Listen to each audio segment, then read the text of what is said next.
Welcome to Politics Now, where we bring you interviews with all of your elected officials, and we are joined today by Congresswoman from the 3rd Congressional District, Susie Lee. Thanks for joining us. Happy to be here, Steve. Thanks for having me. So let's start out with an easy one. This is an issue that's vexing to a lot of people. It's one you've been working on. If you could solve it, I think you could probably be elected President of the United States, and that is this issue of the robocalls that we all get. Solicitation calls. It doesn't matter if you're on the do not call list. It doesn't matter what app you have on your phone. You still get those calls. They're constant. Is there something that Congress can do? Tell us about what you're doing to stop those calls and why that's so important. Yeah, I mean, first of all, it is such an incredibly annoying problem that we have, but also it's very dangerous, especially to seniors in our community who get preyed upon. I mean, my own mother got a phone call from someone saying they were her grandson. He was in Spain. He needed her to wire him money. I mean, I've had a forum with seniors in our community just a couple weeks ago to talk about all of the different ways that they're being preyed upon with these robocalls. So not only is it annoying, it's actually very dangerous to some of our most vulnerable communities. And so I just introduced a bill called the Do Not Call Act, and basically we have the Telephone Consumer Protection Act, which is supposed to prevent these calls from happening. But my bill increases penalties to be a deterrent from people who violate the law. And there's also another bill by Frank Pallone that's being introduced as well, or was introduced, that actually will strengthen the Consumer Protection Act. So not only do we have to strengthen the act, we also have to increase the penalties, because it's pretty clear that people are violating what we already have on the books. And so it's hard to catch them, though, right? We had a representative from the Attorney General's office here, and they have very sophisticated equipment, and they can make it look like they're calling from anybody. I have gotten calls from people who say that I've called them because my number's been spoofed, but I think the best was a colleague of mine at the Review-Journal who got a call from himself, his own number. And so that happened to me too. It's crazy. So is it the penalties, increasing the penalties are great, but is it how are you going to catch them? I mean, that's what we have to increase our surveillance and making sure that we're getting out and identifying and catching these people, because it's, I mean, one day I got a call from someone claiming to be part of the Department of Education, wanting to know if I needed my student loans refinanced. So I thought that was sort of interesting, since that's a big issue that I'm working on. So, and you know, I immediately tried to ask them, who are you calling with? What? And clearly they hung up, but we reported it, and but we do need to step up detection as well. Yeah. Well, let's switch. There's a lot of different issues that Congress is going to be tackling. Probably the first one when you get back next week is going to be the gun issue. Yes. Let's just start with the 800-pound issue right off the bat. Do you think we ought to ban semi-automatic military-style assault weapons that have been used in many of these mass shootings in the past few weeks? Absolutely. I mean, that, first of all, you know, this is an issue that hits very close to home to anyone in our community, having suffered through October 1. And you know what was interesting? I was with a couple colleagues a couple weeks ago, one from Colorado, one from Florida, one from South Carolina. All of us have had horrific mass shootings in our community, and we weren't there for that reason. And so it's just going to show that this this is a national crisis. And so taking that step, I mean, clearly there are people who own guns who are law-abiding gun owners, and they should be able to own their guns, but people do not need to have military-style weapons and be able to shoot down a matter of hundreds of people in a minute. And so I'm definitely for that. Legally speaking, it's going to be difficult to do that, right? Because the state of the jurisprudence, we've got District of Columbia v. Heller and McDonald versus Chicago.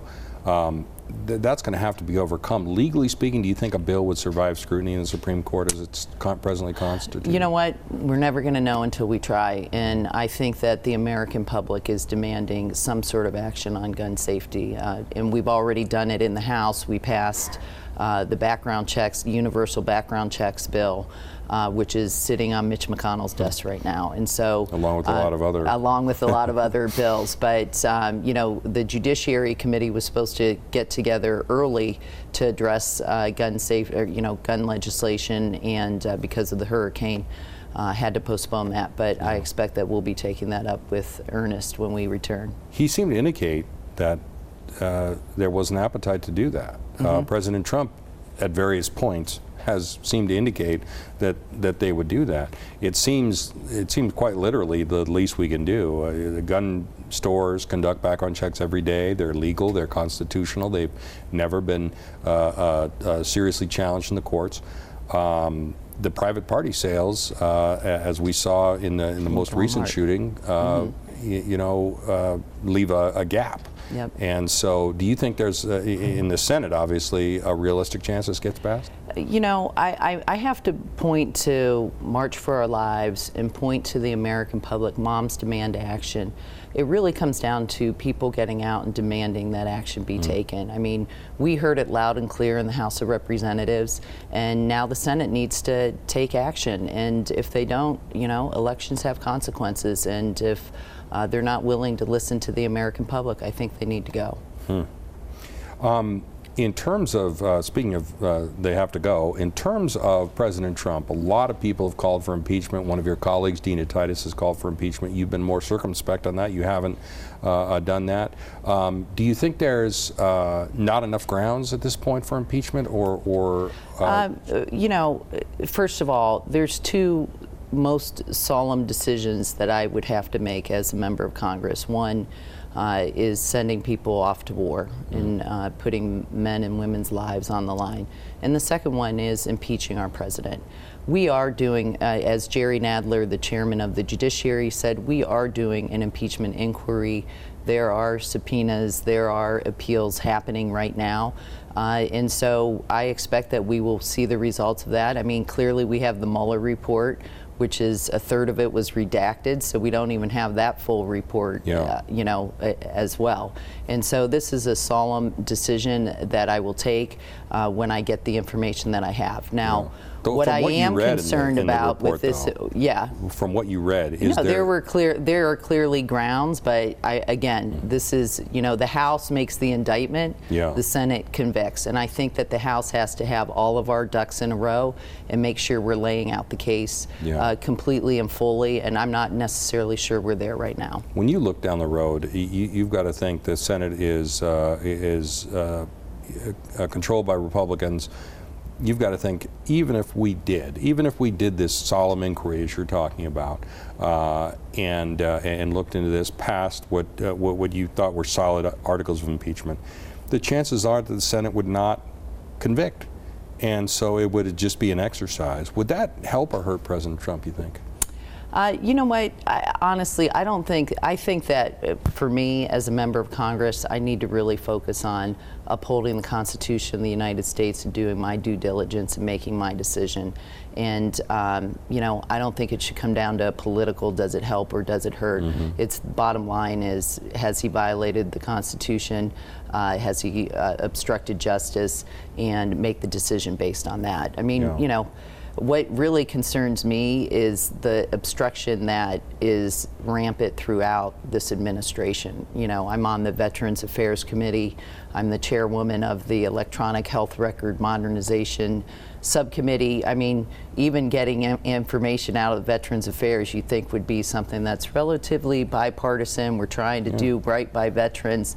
Even that type of information sometimes is hard to get. And so it's that's what really concerns me, is sort of the under the radar rolling back of regulations that people are more concerned about what's happening on Twitter rather than what's really happening that's having day-to-day impact on Americans' lives. Do you think there's a sort of contempt on the part of the administration, not just the president, but on the part of the administration for the legislative branch and for your oversight role? I think that there have been some serious challenges to our role in government. Most importantly, the decision that was made the other day to take money out of the military budget, defense budget, to build a wall after we passed an appropriations budget. And so clearly going around Congress on that. And I have serious concerns about that. When we started the congressional recess, you were here, you were talking about health care. And talking about expansion of health care. A report came out from the Gwynn Center just yesterday that showed, notwithstanding the reforms of the Affordable Care Act, the expansion of Medicare, Nevada is still 6th on the list of states with the most uninsured people. There's 400,000 of our fellow citizens who don't have insurance. Some people have called for Medicare for all. You have not called for that. You've called on building on the Affordable Care Act to extend that to the coverage. Is that a better way to go? Is that a more pragmatic way to go, you think? First of all, I think we got to look at the reality we're in right now. I mean, we control the House of Representatives. Republicans, we have a court case right now trying to basically dismantle the Affordable Care Act. I mean, what the Affordable Care Act did was provide millions of Americans with access to health care, especially Americans with pre-existing conditions. So every single day, it is under attack by this administration, by Republicans in Congress. And so I think the reality is that we're on the defense a lot, making sure that we're at least maintaining and improving upon the Affordable Care Act. Now, do I believe that we have room to have a public option? Absolutely. I think that we should explore that. And so I think that right now, we're focused on making sure the Affordable Care Act stays in place, and if beefing that up and improving that is a way to do that, that's what I'm in favor of doing. Yeah, because depending on the outcome of that case, the entire Affordable Care Act, root and branch, would be taken away. Including the pre-existing condition feature, which even most Republicans would acknowledge they like that. They don't want insurance companies to be able to say, no, I'm sorry, we're not going to cover you for that. But the administration actually surprised, I think, even some on the Republican side of the aisle when they joined this appeal to basically say, yeah, we want the whole thing gone. So. In terms of education is mostly a local issue. We've had some struggles in the education arena here locally. But there is one aspect of it that it is kind of federal, and that is there are some teachers who will be arrested, charged with crimes in one state or one district. Then they move to another district or another state and get jobs and start teaching again, potentially putting students in jeopardy, because there's no real background check that covers all of that, especially before people have been actually convicted. So is there something the federal government could or should do in that arena? Is there some kind of system that could be created to prevent that from happening? So absolutely. I mean, I think first and foremost, when you look at the role of the federal government, I mean, clearly education, especially K-12 education, emanates from the state, but this issue of teachers being from state without being detected, I think there's definitely a role for the federal government to take in making sure that we keep our children as safe as possible, and we're able to track those teachers that have been fired for offenses that would put children in jeopardy. Yeah, you would think that there would be some kind of FBI background check for every person who's going to be in contact with young people. Yep. So you would be in favor of something like that. Okay, all right. In terms of the budget, a lot of people talk about the deficit. Usually it's the party out of power that's talking about the deficit. The deficits rose under President Obama. They have risen under President Trump. They look like they're going to continue until the end of the Trump administration at the very least, if not on into the future. Is that a concern to you? Absolutely. How big of an issue is that? It's a major concern to me. Having my background has been running nonprofit organizations. I never was able to run in a deficit. I had to make sure I balanced the books and paid the bills. But really, this comes down to our children and looking at the future of this country. I mean, our deficit right now is $92 trillion or $29 trillion. we're putting $1 trillion a year for the next 10 years under the 2017 tax break. And so, and honestly, to me, it's really indicative of the dysfunction in Washington. Because it's sort of like no one wants to negotiate on these tough issues, and so everyone just agrees to everything, and it continues to increase the deficit. And what that means to me, I'm concerned not only for our children and the burden they're going to take on, but more importantly as a national security issue. I mean, when you look at China and the threat that China poses, and then to basically weaken ourselves globally in a financial way, really, to me, is a big concern. So absolutely, and you know, one of the things that when I first got to Washington, I joined the Problem Solvers Caucus, which is half Democrats, half Republicans. We're up to 48 members now. You have to bring one up from the other side. Yeah, you can't join. It can never be out of balance. It's actually sort of interesting, even when we have the meetings, the Democrat speaks, and then a Republican speaks, and back and forth. But to me, that's been a really important venue, because honestly, we have got to negotiate. We have got to get together and work out these tough problems, and we're not going to do it by bickering on social media. And so we have to get into a room and really start to negotiate on this, and this is certainly an issue that requires our attention. But if you were at a town hall and somebody were to come up to you and say, Congresswoman, we need to have a balanced budget.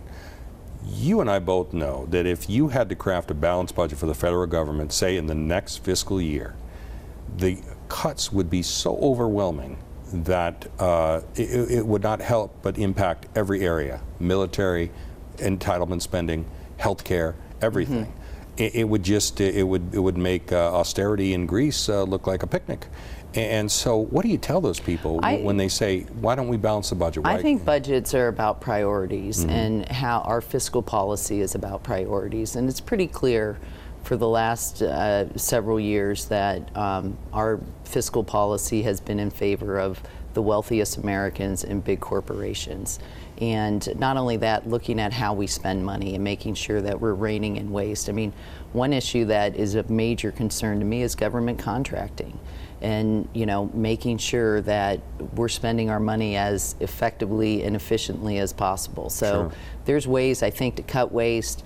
But more importantly, our budget needs to be about our priorities, and it's not just the revenue side; it's the expenditure side as well. Yeah. But even if you went down the budget right now and said, okay, we're going to keep this, this, and this, and we're going to stop funds for like the wall, and we're going to stop funds for, you know, things that you didn't consider a priority, there's no way to cut our way to a balanced budget, is there? I think that we need to really focus on, again, what our priorities are as this country. Look, you know, it's not a one, you know, we're going to sit down in one sitting and solve the problem, but look at a policy that's going to move us in that direction. Yeah, you mentioned you were in the Problem Solvers Caucus and this issue of, you know, bipartisan cooperation. Is that really possible in Washington these days? Because you have factors like gerrymandering, where people come from safe seats where they're actually rewarded for opposing ideas and not cooperating. You have social media, which you mentioned a couple of minutes ago, which in some cases is basically the antithesis of human dignity and a festering sewer of bile and hatred. You have the partisanship of the presidential election coming up. All of those factors mitigate against cooperation and doing the right thing for the majority of people. I know there's people on both sides of the aisle who want to do that, but is it possible in the present environment, or are we just going to continue to be at loggerheads? You know, I mean, I can only approach this on my, like, what I can do as a person, and I really believe that relationships, you know, you can't have a relationship unless you talk to people, and even the physicality of Congress makes it a little difficult to do that. And so trying to break those barriers and find ways where you're establishing relationships. And listen, I mean, I'm good friends with Tim Burchett from Tennessee. We politically couldn't be further apart. But this is an area where there are, there's common ground, and it really takes talking to one another and forming those relationships to find the common ground. And yes, I agree that gerrymandering is a major problem.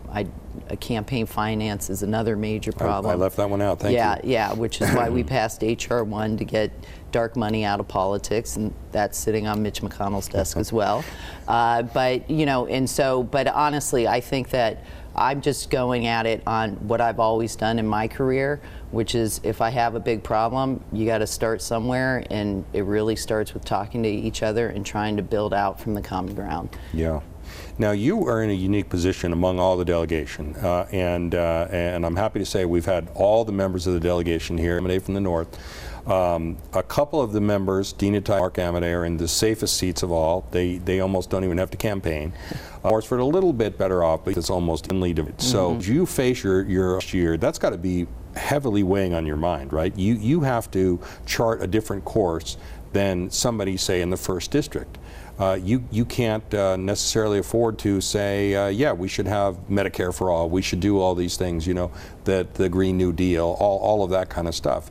Do you feel that pressure to be more cautious, more centrist in your approach because of the registration of your district? I think what's interesting is when I ran for office, and certainly what I feel I'm doing as a member of Congress, is really focusing on what the local issues are, what's facing my constituents. And that's all I can do between now and next November, is really focus on what's happening in my district. I mean, I'm proud that I've returned almost $500,000 to our constituents through casework. I've had over 188 meetings. 60 of those have been public, open meetings, including 4 town halls. I have coffees with congresswomen. I go hiking with the congresswoman. So wow. I'm doing whatever I can to get out into the community and let people know that I'm working for them. Yeah. And certainly, I say we all represent districts that are different, and it requires a different type of representation. And, healthcare, education, I mean, those are major issues facing our community. And those are things you hear from your constituents. Yeah. And obviously I have a large senior population, prescription drug pricing, Social Security. And so, making sure that I'm responding to the needs of my constituents is what I'm focusing on. And hopefully when it comes time at the ballot box in November, people say, you know what, she's done a good job and we want to keep her there. You've so far drawn 5 Republican opponents, a former state treasurer, an ex-pro wrestler, a golf pro named Tiger, not that Tiger, different Tiger. Are you nervous at all about this election, or how do you feel? It's more than a year out. How do you feel at this point? Yeah, I mean, listen, elections are elections, right? And so certainly you have to be, it's in the back of my mind. But again, I'm here to serve people of Nevada's 3rd District, and I can't tell you what an honor it is to be in Washington representing Southern Nevada. And so when I make a vote, when I wake up in the morning and just, when I'm out in the community, that's really what I'm focusing on, is how does it impact, does it move our country forward? How does it impact the constituents of the 3rd Congressional District? Clearly, morally, can I agree with that? That's sort of what guides me when I make my decisions in Washington, and I'm hoping that people appreciate that. You'll probably hear during that campaign about your close relationship with Nancy Pelosi, who is a boogeyman in these type of races. They will try to make you guys into twin sisters. Like they did last time. Like they did last time, exactly, unsuccessfully. She's a very different representative from you, represents a very different district in a different state. I think people who have watched this interview and watched you in contact fairly quickly. But as the leader of the party, and you are a member of the Democratic Party, do you sometimes worry about getting tarred with some of the things that certain Democrats are in favor of that you are not in favor of, but there's a broad brush being used? Right. Yeah, I mean, listen, I think that's what campaigns are about, right? Trying to use a broad brush to basically paint me like everyone else. And I can only say that's why I'm here every weekend. That's why I'm out in the community having those public meetings. That's why I'm making myself available. I have a great staff here in my district office who has done incredible casework. I do a lot of work with veterans. I'm on the Veterans Affairs Committee. So, you know, I'm just doing what I can do to make sure that people understand the type of leader I am. And I think that even through my career, 25 years in nonprofit work here in the community, people understand that I don't care if you're a Democrat or a Republican. If we have a problem that we're facing, we got to sit down and figure out how to solve it. And so I hope that that will break through and people will understand that when they go to the ballot box. Sounds great. Well, Congresswoman, thank you so much for sitting down with us. We really appreciate your time, and we'll definitely have you back before the next election. All right, thanks. Good talking to you, Steve.